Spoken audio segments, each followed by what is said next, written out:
The long right hand didn't quite find the target. It wasn't far away though. No, it certainly wasn't, but he hasn't found that target. All night he's going for it now, he's rolling it. 45 seconds left on the clock, Andy. I think he's left it too late. Not only is he left it too late, I just think the fight has left him. It's not been a good performance tonight. Right hand again there from Parker. Vermain Stavern managed to go 12 rounds with Deontay Wilder, but lost by a wide margin. Tyson Fury did it in that draw in their first meeting, but Joseph Parker is going to go down the stretch with Deontay Wilder here, and he is going to win the fight. And the corner know it. They are counting down. Just a handful of seconds remaining here. Parker moves in, gets a hold of Deontay Wilder into the final 10 seconds. He was a heavy underdog in this fight, Joseph Parker, but he didn't care about that. He believed in himself, his team believed in him, and they celebrate as the bell goes. Andy Lee raises his arms aloft. Deontay Wilder raises the right glove, but he surely must understand that they have lost this fight, and they have lost it by a wide margin, because I look at our scorecard and I find it difficult to find more than at the most a couple of rounds there for Deontay Wilder, to be perfectly honest with you. That is a terrific performance from Joseph Parker. Yes, the trilogy against Fury was tough. Yes, he's nearly 40 these days, Deontay Wilder. He's been out of the ring. All of those things are true, but what is equally true is that that was fantastic from Joseph Parker. Absolutely. That was a shutout there from Joseph Parker. I think he dominated all the rounds. First round arguably was quite close. One of the rounds in the middle arguably may have been close, and that was it. It was a complete shutout, a boxing masterclass from Joseph Parker. Tactically, he had it right, controlled the space, looped the right hand over the top. Deontay Wilder was terrible tonight. The fight seemed to have left him. Timing was gone. Punch resistance wasn't great. Didn't land any shots, didn't land any jabs. Very disappointed, taking nothing away from Parker. Boxing masterclass. Yeah, well, also what Joseph Parker exposed tonight is the one-dimensional nature of Deontay Wilder. And I think instead of listening to his corner going for the jab uppercut, which he couldn't find, he still kept smothering that right hand that Joseph avoided all night by ducking low and going underneath it, and landing his own bowling right hand that was very successful as well. As Parker stands above us here in the ring, a very popular heavyweight, and he is back to his very, very best tonight. He is a very, very popular character, and there's every reason for that. He's a good professional.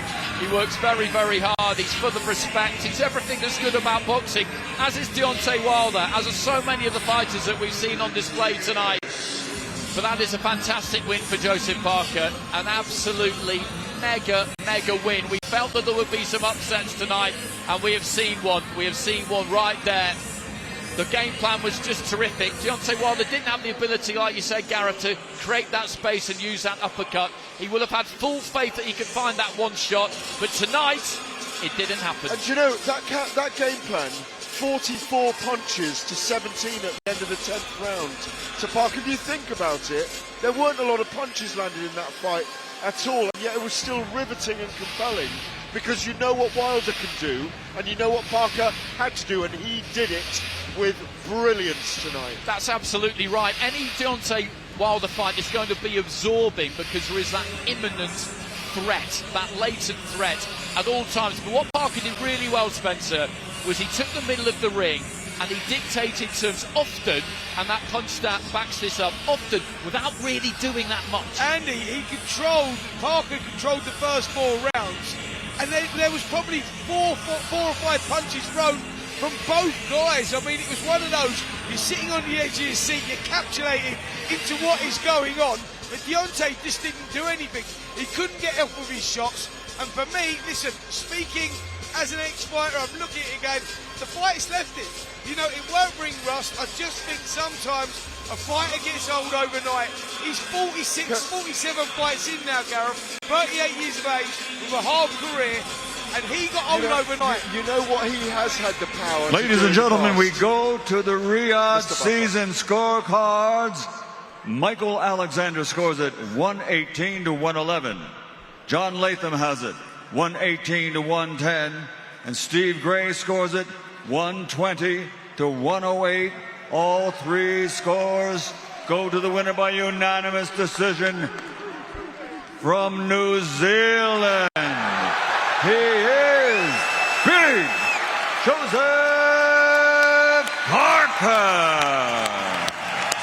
Shutout. Absolute shutout from Joseph Parker. I don't think he's ever had an easier night of boxing as a professional. He's just defeated Deontay Wilder in quite easy fashion in the co-main event. I can't believe what I've just seen, Johnny. I'm going to be honest with you. I expected more from Deontay Wilder. He did.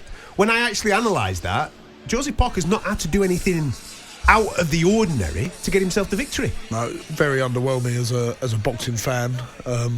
Yeah, I was just expecting a lot more. The immediate thing that Wilder done was just use the outside of the ring. Didn't make any attempt to hold the centre, maybe trying to draw him onto a shot, but he wouldn't let go of that right hand. His weapon, what we know Wilder for, to be aggressive, throw that sniper rifle with a right hand. He's just never done it.